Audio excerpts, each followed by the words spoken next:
नमस्कार दोस्तों, पीछे जो दिख रहा है यह है इंडिया का नेशनल कैपिटल दिल्ली। और ये जो दिख रहा है ये फॉग नहीं है, ये स्मॉग है। और स्मॉग और फॉग में तो आप अंतर जानते ही होंगे। फॉग पानी के बूंदों से बनता है, जबकि स्मॉग धूल, धुआं और कण पदार्थों से मिलकर बनता है। और इसी के बीच में यहाँ लोग रहते हैं। और इसमें सबसे फनी की बात यह है कि यहाँ सब कुछ नॉर्मल चल रहा है, कोई लॉकडाउन नहीं, एवरीथिंग इज नॉर्मल।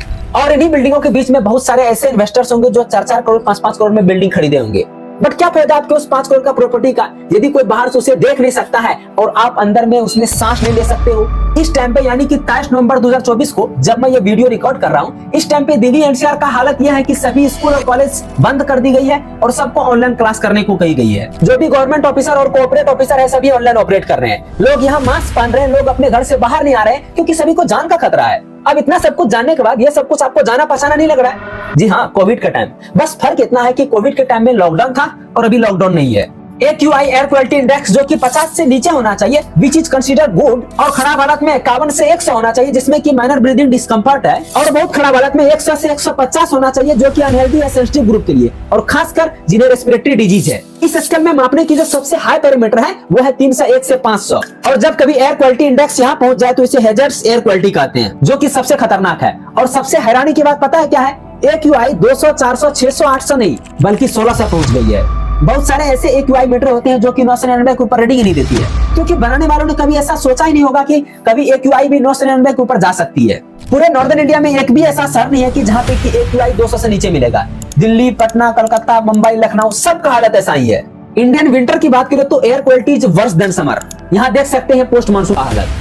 अब देखो, इंडिया में सर्दियों के समय में इतना पोल्यूशन क्यों बढ़ता है, इसे समझते हैं एक एक्सपेरिमेंट से, जिसे किया है साइंस एंड फन चैनल पे सर ने। यार इंडिया में पॉल्यूशन जो है ये सर्दियों में ही इतना क्यों बढ़ता है? आओ इस बोतल और माचिस की मदद से सीखते हैं इसको। अगर इसे कंप्रेस करूंगा तो ऊपर की हवा दब जाएगी और छोड़ने पे ये हवा एक्सपैंड हो जाएगी, लेकिन आपको कुछ भी देखने को नहीं मिला। भी अंदर पॉल्यूशन नहीं है। अब मैं इस माचिस की मदद से इसमें पॉल्यूशन क्रिएट करने वाला हूँ। और ये पॉल्यूशन सिर्फ दिवाली पे पटाखे जलाने से नहीं आता है, गाड़ियां, कंस्ट्रक्शन साइट, खेतों में पराली जलाना और एक्सेट्रा एक्सेट्रा से आता है। माचिस को जला के इस पानी में छोड़ दूंगा तो यहाँ पे एक्चुअली में कुछ पॉल्यूटेंट्स आ गए हैं। अब आप कमाल देखिएगा। कमाल क्या है, अभी आपको कुछ नजर नहीं आ रहा है, लेकिन अगर मैं इसको कंप्रेस करता हूं तो भी आपको कुछ नजर नहीं आ रहा है। लेकिन मैजिक कलर तैयार हो जाए, अगर मैं छोड़ूंगा तो यहाँ पे ये धुआं क्रिएट होने लग गया। कंप्रेस करता हूं वापस से गायब हो जाएगा, और अगर मैं इसको छोड़ दूंगा तो वापस से आ जाएगा। इसको छोड़ने पे हवा एक्सपैंड हुई, कंडेंसेशन हुआ और पार्टिकल्स उस धुएं के आसपास चिपक गए, जिसने की स्मोक बनाया। तो सर्दियों में कम टेम्परेचर होने की वजह से पानी के पार्टिकल्स कंडेंसेट हो जाते हैं, पोल्यूटेंट पार्टिकल के आसपास इकट्ठा हो जाते हैं और स्मोक बनाते हैं। स्मोक बनने की वजह से पॉल्यूशन नीचे बैठता है और इतना ज्यादा विजिबल हो जाता है। इसमें सबसे हैरानी की बात पता है क्या है?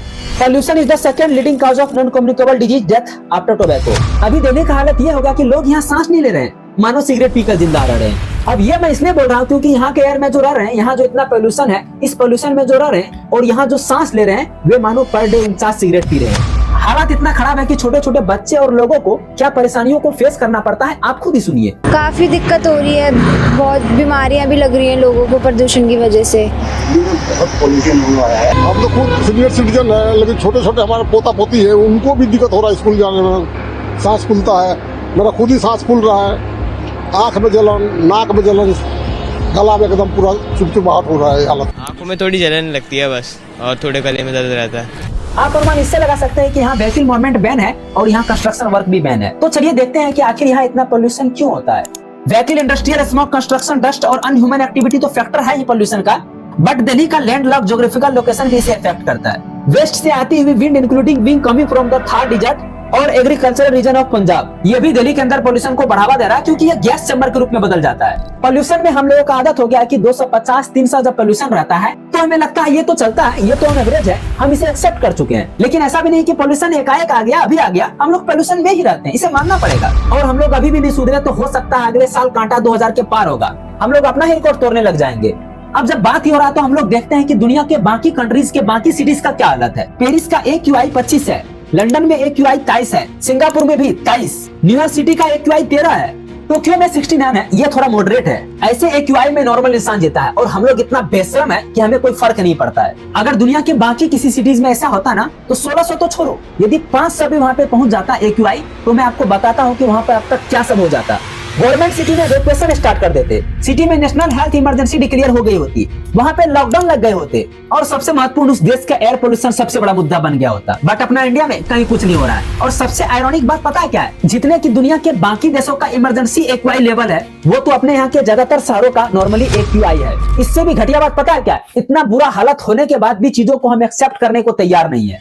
ये देखो, India is the 7th most environmental unsafe country and home 13 to 20 most polluted cities in the world.